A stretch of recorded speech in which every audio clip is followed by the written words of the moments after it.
നമസ്കാരം. പുതിയ വീഡിയോയിലേക്ക് ഏവർക്കും സ്വാഗതം. ഷൈനിയുടെയും മക്കളുടെയും ആത്മഹത്യയ്ക്ക് പിന്നിൽ പ്രവർത്തിച്ച ബോബി ചേരിയിലച്ചൻ്റെ നടുക്കുന്ന കുറച്ച് വെളിപ്പെടുത്തലുകളായും പുറത്തു വന്നിരിക്കുന്നത്.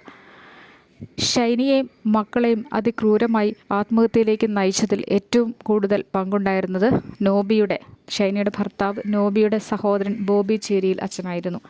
അച്ഛൻ്റെ ചരിത്രമൊക്കെ കേട്ടുകഴിഞ്ഞാൽ ഞെട്ടുന്നതാണ്. കാരണം ഒരു അച്ഛനാകാൻ പറ്റിയ യാതൊരു യോഗ്യതയും ഉണ്ടായിരുന്നൊരു വ്യക്തിയായിരുന്നില്ല അദ്ദേഹം. ആദ്യം അച്ഛൻ പട്ടത്തിന് പോയി പഠനമൊക്കെ പകുതി വഴിയിലായപ്പോൾ തിരിച്ചു ഭവനത്തിലേക്ക് എത്തി. വീണ്ടും ഒരു വിവാഹത്തിനുള്ള ശ്രമമായിരുന്നു. വിവാഹത്തിന് വേണ്ടി പെണ്ണാലോചിച്ചു. പക്ഷേ ഈ ദേശത്തെങ്ങും ഒരു പെണ്ണിനെയും ബോബി ചേരിയിൽ അച്ഛന് കിട്ടിയില്ലെന്നുള്ളതാണ് വാസ്തവം. ഇതൊരു വൈരാഗ്യമേ അച്ഛൻ്റെ ഉള്ളിൽ ഉണ്ടായിരുന്നു എന്ന് വേണം കരുതാൻ. ഷൈനിയെ മോഹിക്കുവാൻ തുടങ്ങിയെന്നൊരു സംശയം ഉടലെടുക്കേണ്ടിയിരിക്കുന്നു. കാരണം ബോബി ചേരിയിൽ അച്ഛന് സ്ത്രീകളെ കിട്ടാതെ വന്നപ്പോൾ പിന്നെ അടുത്ത അടവായി. കുറച്ചു നാളൊക്കെ സ്ത്രീകളെ അന്വേഷിച്ച് വിവാഹ പരസ്യമൊക്കെ കൊടുത്ത് നാട്ടിൽ കഴിഞ്ഞു. ഒന്നും രക്ഷയില്ല.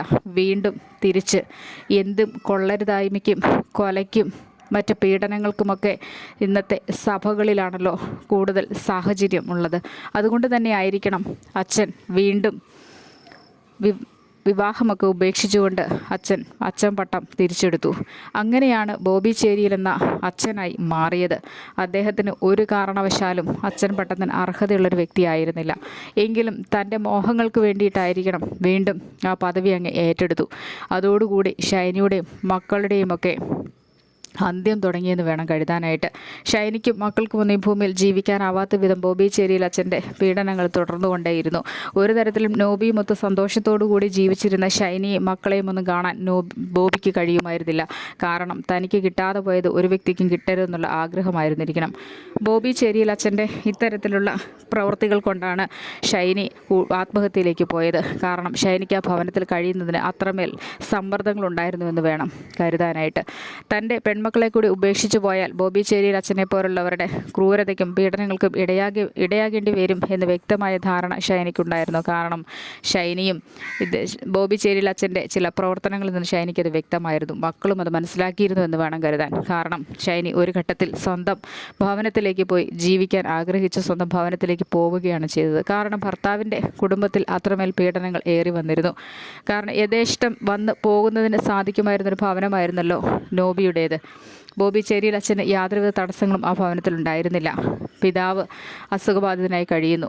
അതിനിടയിൽ എന്തുമാകാമല്ലോ. കാരണം പിതാവിന് സന്ദർശനം, മറ്റു ബന്ധുക്കളുടെ സന്ദർശനങ്ങളുടെ കൂട്ടത്തിലൊക്കെ ബോബി ചേരിയിൽ അച്ഛന് അത്രയും സ്വാതന്ത്ര്യത്തോടു കൂടി ഷൈനിയോട് ഇടപഴകുന്നതിന് സാധിച്ചിരുന്നു എന്ന് വേണം കരുതുവാൻ. ഇത്രയധികം കഥകളൊക്കെ കേട്ടിട്ടും ഈ ബോബി ചേരിയിൽ അച്ഛനെ ഒരിക്കലും ആരും അറസ്റ്റ് ചെയ്യാൻ തയ്യാറാകുന്നില്ല. ബോബി ചേരിയിൽ അച്ഛനെ എന്നേക്കുമായി ജയിലിലടയ്ക്കുകയല്ലേ വേണ്ടത്. കാരണം ഇതിൻ്റെയൊക്കെ പിന്നിൽ പ്രവർത്തിച്ചത് ബോബി ചേരിയിൽ അച്ഛനാണെന്ന് വേണം കരുതാൻ. ആരും വിചാരിക്കാത്ത ഒരു ദുഷ്ടമനസ്സ്, ഒരു ക്രൂരതയുടെ മനസ്സ് ഇദ്ദേഹത്തിൻ്റെ ഉള്ളിൽ ഉണ്ടായിരുന്നു. കാരണം വിവാഹം തനിക്ക് നിഷേധിക്കപ്പെട്ടതിൻ്റെ ഒരു വാശിയുണ്ടായിരുന്നു എന്ന് വേണം കരുതാൻ. ഷൈനി അത്രമേൽ പീഡനം ഏറ്റുകൊണ്ടാണ് ഭവനത്തിൽ കഴിയുന്നതെന്ന് ബോബി ചേരിയിൽ അച്ഛനും വ്യക്തമായിട്ട് അറിയാമായിരുന്നു. അതുകൊണ്ട് തന്നെ ആശ്വസിപ്പിക്കലൊക്കെയായി ഇദ്ദേഹം ഈ ഷൈനിയുടെ അടുത്ത് കൂടിയിട്ടുണ്ടാവും എന്ന് വേണം കരുതാൻ. കാരണം ഷൈനി കൂട്ടുകാരികളോട് പറയുകയുണ്ടായി, തനിക്കിവിടെ മടുത്തു, ഇനി ഇവിടെ പറ്റുകയില്ല. അതുകൊണ്ടായിരുന്നിരിക്കണം ജോലി തേറി ഇറങ്ങിയത്. തൻ്റെ മക്കളും തന്നോളം വലുപ്പത്തിലേക്ക് എത്തുന്നത് ഷൈനി കാണുന്നുണ്ടായിരുന്നു. അതുകൊണ്ട് തന്നെ എത്രയും വേഗത്തിൽ ഇവിടെ നിന്ന് മാറി ഒരു ജോലിയൊക്കെ സമ്പാദിച്ച് ഏതെങ്കിലും നാട്ടിൽ പോയി ജീവിക്കാമെന്നുള്ള ആഗ്രഹത്തോട് കൂടി ായിരുന്നു ഇറങ്ങിത്തിരിച്ചത്. അതിൻ്റെ വൈരാഗ്യം ബോബി ചേരിയിൽ അച്ഛൻ തീർക്കാതിരുന്നില്ല. കാരണം ജോലി അന്വേഷിച്ച് ഇടങ്ങളിൽ നിന്നൊക്കെ നല്ല സമർത്ഥമായിട്ട് ആട്ടിപ്പായിക്കുകയാണ് ചെയ്തത്. സ്വന്തം ഭർത്താവിൻ്റെ ഭവനത്തിൽ ഇടം തേടി വരണമെന്നുള്ള ആഗ്രഹത്തിനായിരിക്കണം. കാരണം ഭർത്താവിൻ്റെ ഭവനത്തിലേക്ക് എത്തിയാലാണല്ലോ തനിക്ക് ഷൈനിയെ വഴങ്ങിക്കിട്ടുകയുള്ളൂ എന്നുള്ള ആഗ്രഹം കൊണ്ടായിരിക്കും. ഇതൊക്കെ നമ്മുടെ അനുമാനങ്ങൾ മാത്രമാണെങ്കിലും യഥാർത്ഥത്തിൽ ഇതൊക്കെ സംഭവിച്ചിരുന്നിരിക്കാം എന്ന് വേണം കരുതാൻ. ഇവിടെ അനാഥമാക്കപ്പെട്ട ഒരു കുഞ്ഞും കൂടിയുണ്ട്. ഈ കുഞ്ഞിൻ്റെ മാനസികാവസ്ഥയെക്കുറിച്ചാണ് ഏറ്റവും ഭീകരമായിക്കൊണ്ടിരിക്കുന്നത്. ഈ ബോബി ചേരിയിൽ അച്ഛനും നോബിയുടെ വീട്ടുകാരുമൊന്നും ഈ കുഞ്ഞിൻ്റെ സംരക്ഷണത്തിന് തയ്യാറാവുകയില്ല എന്ന് വേണം കരുതാൻ. തയ്യാറായാൽ തന്നെ എത്രമാത്രം സ്നേഹിക്കും. കാരണം വൈരാഗ്യവും ദേഷ്യവും വിദ്വേഷങ്ങളുമൊക്കെയായുള്ള ഒരു ഭവനത്തിലേക്ക് എങ്ങനെയാണ് ആ കുഞ്ഞ് ജീവിക്കുക? ബോബി ചേരിയിൽ അച്ഛനെ പോലുള്ളവരെ നിയമത്തിന് മുൻപിൽ കൊണ്ടുവരാൻ ഉടനെ സാധിക്കേണ്ടതാണ്. കാരണം ബോബി ചേരിയിൽ അച്ഛനൊക്കെയാണ് ഇതിൽ അധികം പങ്കുള്ളത്. ലക്ഷങ്ങൾ എടുത്ത് എറിഞ്ഞുകൊണ്ട് കേസിൽ നിന്ന് ഊരിപ്പോരുന്നതിനുള്ള ശ്രമങ്ങളാണ്. നോബിയെയും കേസിൽ നിന്ന് ഊരിക്കൊണ്ടുവരുന്നതിനുള്ള ശ്രമങ്ങളെല്ലാം തുടങ്ങിക്കഴിഞ്ഞു. കാരണം ഇവർക്കൊന്നും ഷൈനിയും മക്കളുമൊന്നും ആരുമായിരുന്നില്ല. അന്യരെ പോലെ കണ്ടിരുന്ന ഇവരൊക്കെ മരിച്ചതിൽ ആർക്കാണ് ദുഃഖമുള്ളത്? ഷൈനിയുടെ ഭവനത്തിലുള്ളവർക്കും ദുഃഖമൊന്നുമില്ല, നോബിയുടെ ഭവനത്തിലുള്ളവർക്കും ദുഃഖമൊന്നുമില്ല. കാരണം ഇവരൊക്കെ ഈ ഭൂമിയിൽ ജീവിച്ചിരുന്ന വെറും നികൃഷ്ട ജീവികളെ പോലെയായിരുന്നു കണ്ടിരുന്നത്. ഓരോ ദിവസവും ഓരോ നടക്കുന്ന സത്യങ്ങളുമായിട്ടാണ് ഓരോ വെളിപ്പെടുത്തലുകൾ പുറത്തു വന്നുകൊണ്ടിരിക്കുന്നത്. ഷൈനിയുടെയും മക്കളുടെയും പിന്നാലെ നടന്ന നരാധമന്മാരെ എല്ലാം കുടുക്കേണ്ടത് അത്യാവശ്യം തന്നെയാണ്. ഓരോ മനുഷ്യനും അതാണ് ആഗ്രഹിക്കുന്നത്. ബോബി ചേരിയിൽ അച്ഛന് കിട്ടാതെ പോയ വിവാഹ ജീവിതത്തോടുള്ള വൈരാഗ്യമായിരുന്നിരിക്കണം ഇവരെ ഇത്തരത്തിൽ കൊണ്ട് എത്തിച്ചതെന്ന് വേണം ഒരു തരത്തിൽ പറയുന്നതിന്. കാരണം നോബിയുടെ കുടുംബം സന്തോഷഭരിതമായിരുന്നുവെന്ന് ചില ഫോട്ടോകളിൽ നിന്ന് വ്യക്തമാണ്.